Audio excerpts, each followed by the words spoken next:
तो हेलो दोस्तों, आपका स्वागत है हमारे जियोग्राफी के पहले वीडियो के अंदर। तो आज हम पढ़ेंगे भारत लोग और अर्थव्यवस्था का पहला टॉपिक है जनसंख्या वितरण, घनत्व, वृद्धि और संगठन। इसमें हम भारत के लोगों और भारत की अर्थव्यवस्था के बारे में पढ़ेंगे। भारत वर्तमान में चौथे नंबर की अर्थव्यवस्था है विश्व के अंदर। इकोनॉमी में भारत कितने नंबर पर है? चौथे नंबर पर।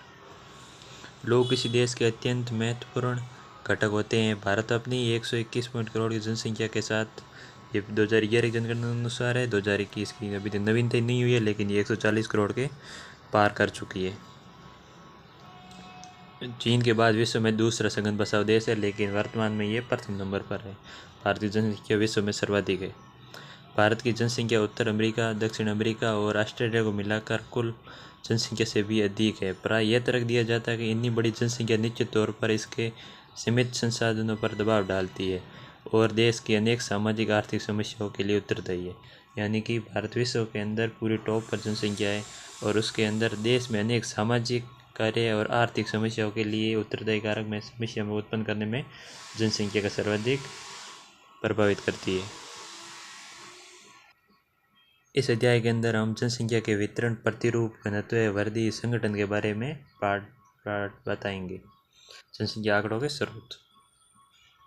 हमारे देश में जनसंख्या के आंकड़ों के प्रति 10 वर्ष बाद होने वाली जनसंख्या के द्वारा एकत्रित किया जाता है।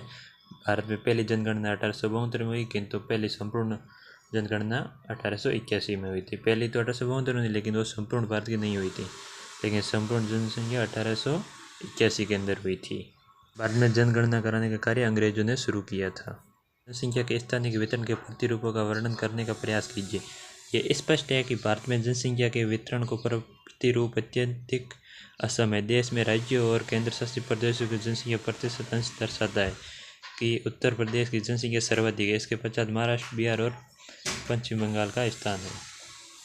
यानी कि भारत के अंदर सर्वाधिक जनसंख्या उत्तर प्रदेश की है और उसके बाद में महाराष्ट्र, बिहार और पश्चिम बंगाल के। प्रथम नंबर पर भारत में सर्वाधिक जनसंख्या उत्तर प्रदेश, यूपी की है। ये चित्र को 1.1 दर्शाता है जहाँ पर सर्वाधिक जनसंख्या है। और वो भारत में जनसंख्या का एक ऐसा असम स्थानिक वितरण देश की जनसंख्या और भौतिक, सामाजिक, आर्थिक तथा ऐतिहासिक कारकों के बीच घनिष्ठ संबंध प्रकट करता है। जहाँ तक भौतिक कारकों का संबंध है, ये स्पष्ट है कि भूविन्यास और जल की उपलब्धता के साथ जलवायु प्रमुख रूप से वितरण के प्रतिरूपों का निर्धारण करती है। परिणाम स्वरूप हम देखते हैं कि उत्तर भारत के मैदानों, डेल्टा तथा तटीय मैदान जनसंख्या अनुपात दक्षिण और मध्य भारत के राज्यों के अतिरिक्त जिलों, हिमालय, उत्तर पूर्वी और पश्चिम राज्यों की अपेक्षा उच्चतर है। यानी कि समुद्र तटीय मैदान, उत्तर भारत के मैदान तथा हिमालय की उपेक्षा में अधिक है। यानी कि हिमालय की साइड पहाड़ों में लोग कम रहते हैं और तटीय मैदान या जहाँ पर नदी, पानी की जरूरत पड़ती है इंसान को, वहाँ पर जनसंख्या सर्वाधिक होती है। फिर भी सिंचाई के विकास, खनिज ऊर्जा संसाधनों की उपलब्धता और परिवहन जाल के विकास के परिणाम स्वरूप उन क्षेत्रों से पहले विरल जनसंख्या क्षेत्र वे हैं अब जनसंख्या के मध्य उच्च संकेंद्रण के क्षेत्र हो गए हैं। जनसंख्या वितरण के सामाजिक, आर्थिक और ऐतिहासिक कारकों में ऐसे महत्वपूर्ण कारक स्थायी कृषि का अनुभव और कृषि विकास, मानव बस्ती के प्रतिरूप, परिवहन, जल तंत्र का विकास, औद्योगिकीकरण और नगरीकरण का ऐसा देखा गया है कि भारत के नदी, मैदानों और तटीय क्षेत्रों में स्थित सदैव ही विशाल जनसंख्या साधन वाले प्रदेश रहे हैं।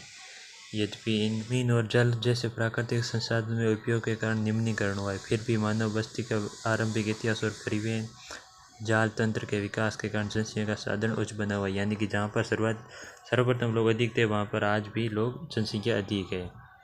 दूसरी ओर दिल्ली, मुंबई, कोलकाता, बेंगलुरु, पुणे, अहमदाबाद, चेन्नई और जयपुर के नगरीय क्षेत्र औद्योगिक विकास के लिए जनसंख्या में बढ़ती गई। यानी कि ये बड़े महानगर है, यहाँ पर लोग ग्रामीण इलाकों से रोजगार के लिए शहरों में जाकर बसे और यहाँ पर उनका आवास हुआ, तो वहाँ की जनसंख्या अधिक हो गई। इसीलिए इन क्षेत्रों में जनसंख्या का उच्च साधारण पाया जाता है। जनसंख्या घनत्व प्रति इकाई क्षेत्र में व्यक्तियों की संख्या द्वारा अभिव्यक्त किया जाता है। प्रति इकाई में व्यक्तियों की संख्या द्वारा अभिव्यक्त किया जाता है किसको? जनसंख्या घनत्व को। इससे भूमि के संदर्भ में जनसंख्या के स्थानिक वितरण को बेहतर ढंग से समझने में सहायता मिलती है। भारत का जनसंख्या घनत्व 382 व्यक्ति प्रति वर्ग किलोमीटर। भारत का जनसंख्या घनत्व कितना है? 382 प्रति वर्ग किलोमीटर। 1 किलोमीटर के अंदर भारत में 382 लोग रहते हैं 2011 की जनगणना के अनुसार। 351 में जनसंख्या घनत्व 117 है, देख लो। 1951 से लेकर 2011 तक कितनी जनसंख्या घनत्व बढ़ा है। 382 व्यक्ति प्रति वर्ग किलोमीटर हो गया। उन्नीस से विगत 50 वर्षों में 200 व्यक्ति प्रति वर्ग किलोमीटर से अधिक उत्तरोत्तर वृद्धि हुई है। 200 से भी ज़्यादा लोग 60 सालों के अंदर जन्मे 1 किलोमीटर के अंदर, इतनी जनसंख्या बढ़ रही है। परिष्टि के दर्शाए आंकड़ों के अनुसार देश में जनसंख्या घनत्व के स्थानिक भिन्नता का आभास कराते हैं, जो अरुणाचल प्रदेश में कम से कम 17 व्यक्ति प्रति वर्ग किलोमीटर से लेकर दिल्ली के राष्ट्रीय राजधानी में 1129 प्रति वर्ग किलोमीटर लोग रहते हैं। सर्वाधिक कम कहाँ रहते हैं? सर्वाधिक कम रहते हैं अरुणाचल में 17% और अधिक रहते हैं दिल्ली में 1129 प्रति वर्ग किलोमीटर।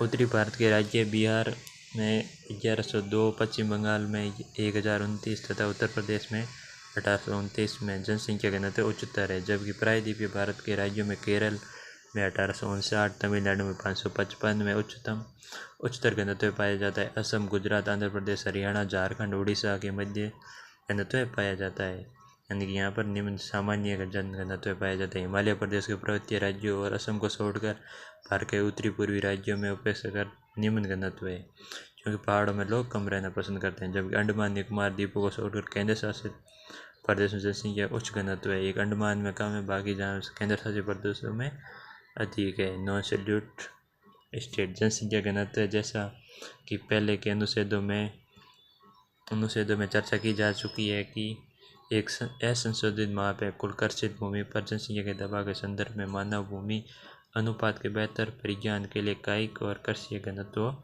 को देख लो चित्र में। प्रति वर्ग किलोमीटर प्रति व्यक्ति के भी रहता है। यहाँ पर सर्वाधिक जनसंख्या 1200 से अधिक रहती है। जहाँ पर याद करना चाहिए कि जैसे भारत जैसे विशाल कर्षित जनसंख्या वाले देश में अधिक सार्थक रहे। अब हम पढ़ेंगे जनसंख्या की वृद्धि। जनसंख्या वृद्धि दो समय बिंदुओं के बीच किसी क्षेत्र विशेष में रहने वाले लोगों की संख्या में परिवर्तन को कहते हैं। इसकी दर को प्रतिशत में अभिव्यक्त किया जाता है। जनसंख्या वृद्धि के दो घटक होते हैं, जिनके नाम प्राकृतिक और अभिप्रेरित है। जबकि प्राकृतिक वृद्धि का विश्लेषण असंशोधित जन्म और मृत्यु दरों से निर्धारित किया जाता है। अभिप्रेरित घटकों को किसी दिए गए क्षेत्रों में लोगों के अंतर्वर्ती और बहिर्वर्ती संचलन की प्रबलता द्वारा स्पष्ट किया जाता है। फिर भी इस अध्ययन में हमें भारत की जनसंख्या की केवल प्राकृतिक वृद्धि की विवेचना करेंगे। भारत की जनसंख्या के दोनों दशकीय और वार्षिक वृद्धि दर बहुत उच्च है और उस समय के साथ यह नित्य बढ़ रहे हैं। भारत की जनसंख्या की वार्षिक वृद्धि दर 1.64% है।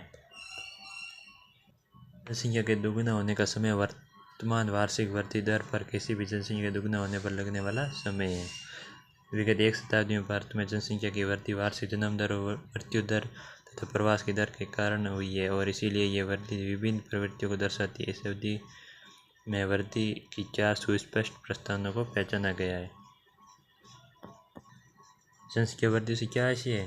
जनसंख्या वृद्धि दो समय यानी कि 2 समय के अंतराल 10 वर्षों के अंदर जनसंख्या के अंदर बढ़े गए लोगों की संख्या या जनसंख्या परिवर्तन, शहर से ग्रामीण या ग्रामीण से शहर की ओर, उसे कहते हैं जनसंख्या वृद्धि। यहाँ पर पूरी जनसंख्या 1901 से 2011 का बायोडाटा है। कुल जनसंख्या में वृद्धि, निरपेक्ष वृद्धि और वृद्धि का प्रतिशत। भारत में सर्वाधिक जनसंख्या वृद्धि का ये मैप है, इसमें देख लो। 25 से अधिक, 20 से 25, 15 से 20 और 10 से 15। ये 1901 से 1921 की अवधि में भारत की जनसंख्या की वृद्धि दर की रुद्र अथवा स्थिर प्रवस्था कहा जाता है, क्योंकि इस अवधि में वृद्धि दर अत्यंत निम्न थी। जहाँ तक कि 1911 से 1921 के दौरान ऋणात्मक वृद्धि दर हुई, यानी कि जनसंख्या में कमी आई। मृत्यु दर अधिक थी और जन्म दर कम थी। जन्म दर और मृत्यु दर दोनों उच्च थे, जिससे वृद्धि दर निम्न बनी रही। निम्न स्वास्थ्य और चिकित्सा, यानी कि स्वास्थ्य नहीं था, चिकित्सा सेवाएं नहीं थी। अतिरिक्त लोग निरक्षर थे यानी अनपढ़ थे। भोजन और अन्य आधारभूत आवश्यकता को अपर्याप्त वितरण। इस अवधि में मोटे तौर पर उच्च जन्म और मृत्यु दरों के लिए उत्तरदायी थे।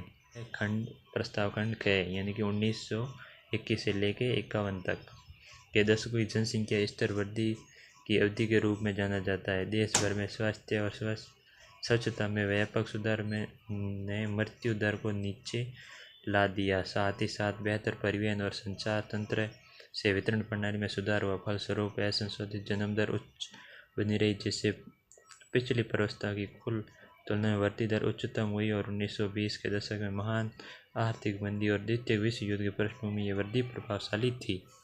अब आता है प्रस्थान है, यानी कि अगले 51 से 81 तक के 30 वर्ष के दशकों में भारत में जनसंख्या विस्फोट की वृद्धि मानी जाती है। यानी विस्फोट यानी बम वाला विस्फोट नहीं, यानी सर्वाधिक जनसंख्या वृद्धि हुई थी भारत में इन 30 सालों के अंदर।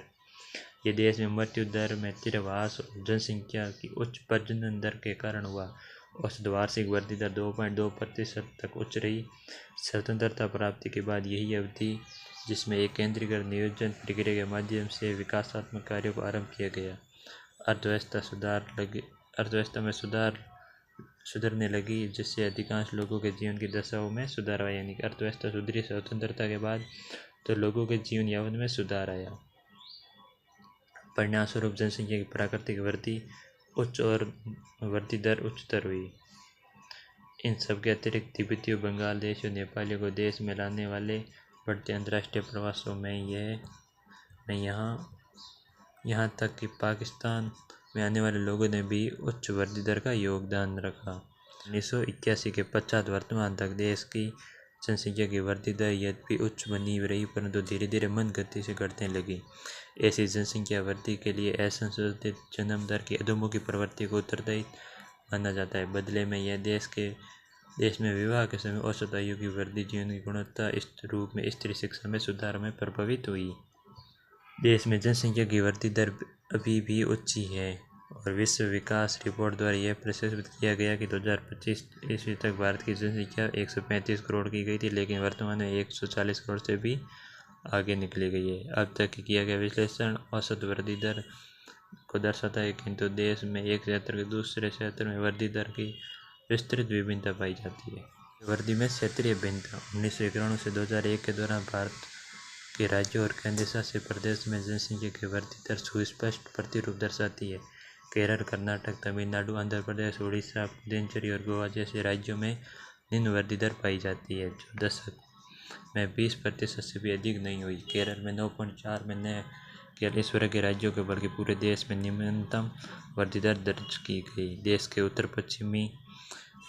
उत्तरी तथा उत्तर मध्य भागों में पश्चिम से पूर्व स्थित राज्यों की एक सतत पेटी में दक्षिण राज्यों की अपेक्षा उच्च वृद्धि दर पाई जाती है। इस पेटी में राज्यों में जैसे गुजरात, महाराष्ट्र, हरियाणा, उत्तराखंड, मध्य प्रदेश, सिक्किम, असम, छत्तीसगढ़, झारखंड औसत वृद्धि दर 20.25% रही। वर्ष 2001 से 2011 के दौरान सभी राज्यों और केंद्र शासित प्रदेशों में पिछले दशक की तुलना में जनसंख्या वृद्धि दर धीमी रही। सर्वाधिक जनसंख्या वाले राज्यों में प्रदेश बिहार, पश्चिम बंगाल, आंध्र प्रदेश और मध्य प्रदेश में भी 1901 से 2001 तुलना में 2001 से 2011 में 10 की वृद्धि दर प्रतिशत में कमी रही। आंध्र प्रदेश में सबसे कम 3.5, पुडुचेरी में 7.1 पिछले दशकों में तुलना 2001 में वृद्धि दर्ज की गई है। तो अगला पार्ट कल आएगा और नेक्स्ट पार्ट के लिए चैनल को सब्सक्राइब कर दो और वीडियो अच्छा लगे तो लाइक कर दो और इंस्टाग्राम, टेलीग्राम की लिंक बायो में